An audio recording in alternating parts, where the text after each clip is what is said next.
I'm Gail and welcome to lowcarbrecipe.ideas.com. Today we're going to make a dessert. I haven't done any desserts for a while, so I thought maybe it was time I threw one in there. So we're going to make a low-carb peanut butter chocolate square. They're very easy to make.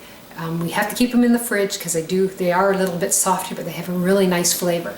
So let's get started and I'll show you how to make them. The first thing we're going to do is we've got 1 cup of salted butter. Now I'm going to have the heat on medium-low because I don't want to burn it. I just want to dissolve everything and have it combine well together. So we'll get this butter going. While my butter's melting, I have a cup of powdered erythritol. You can use xylitol if you would like. Those are the 2 main sweeteners I like using. So I'm just going to sift it and just to make it even finer, and it dissolves a lot better in with the butter and when I'm heating stuff up.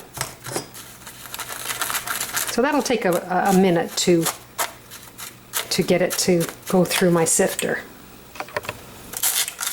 Now that does take a couple minutes to get it to go through the sifter. And remember, I highly recommend that you powder it because it dissolves a lot nicer when it's powdered. So there we go. I'll just dump the rest in there. Now, we are going to give that a little stir.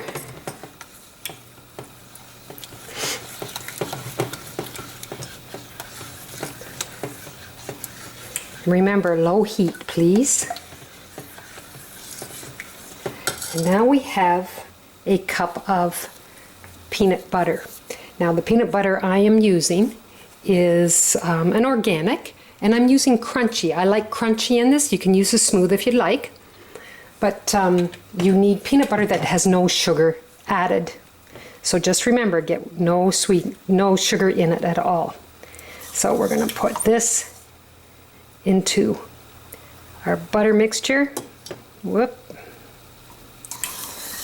Hopefully I can get it all out of my cup. So far we've put in a cup of butter, a cup of erythritol, a cup of crunchy, no sugar peanut butter, and I'm using an organic peanut butter. So we're going to stir this up and mix it up well and keep it on a lower heat. We've got that mixed well. Now let's add in a cup of almond meal, almond flour.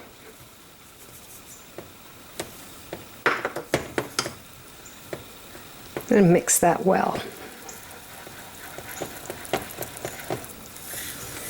And once we've got this all mixed well, then we will put it in our dish, ceramic or glass dish, and it's going to be put in the fridge for about an hour.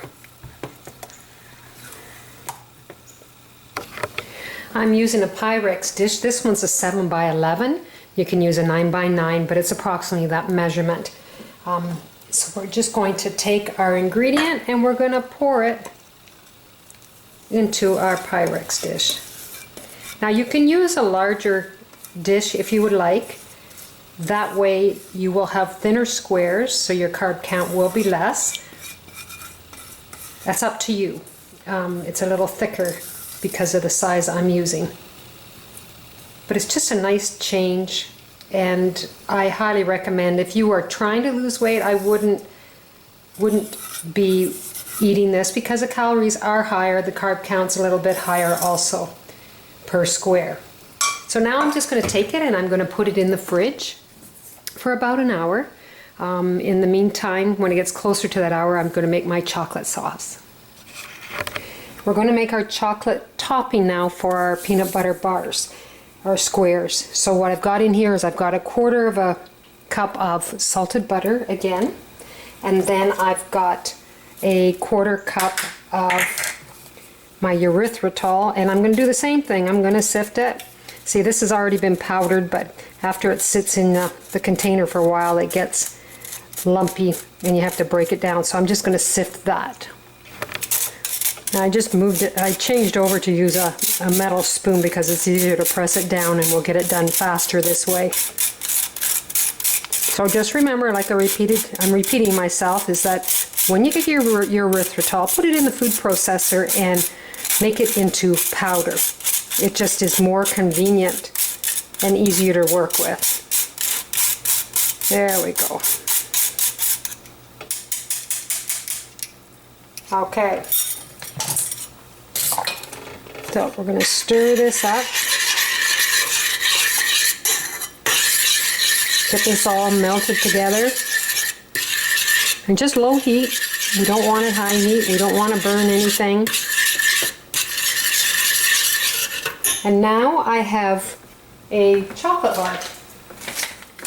And what I'm using is, now this is President's Choice Organic, and we're using the extra dark, and this is 85%, and there's 100 grams. So I've just broken it up into the little squares, and we're going to put them into the butter and the erythritol, and we're going to melt this up. So it won't take very long for that to happen. So I have it all melted. There's no lumps in it.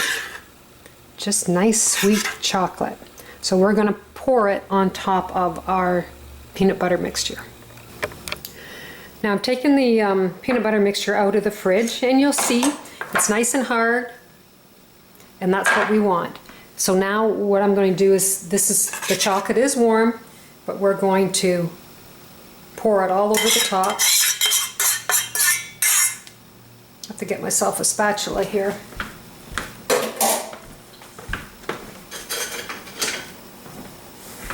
Just to clean out what I have on here in the pot.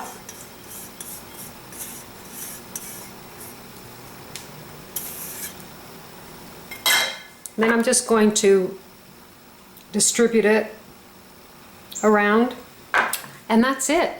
So now we're going to put it in the fridge, and I'm going to keep it in the fridge overnight so that it's nice and hard. The dessert looks delicious. Now I find when I take out the first row it's a little hard because it's quite narrow in there to get it out, and I just use this little utensil. It's flexible. So and it's nice because it's flexible, because I can get my knife underneath of it, which takes it out nice and easy. And they're so good. So here is my low carb peanut butter and chocolate square. Really tasty. I think you're going to like it. They're still soft. The chocolate will melt really quickly, so just keep it in the fridge in the meantime. It's got the crunchiness from the crunchy peanut butter. Now you don't have to use crunchy. I like the crunchy. It's up to you. Very good. Anyway, you go to lowcarbrecipe.com, try this recipe and try some of my other ones. You take care, and I'll see you in the next video. Bye now.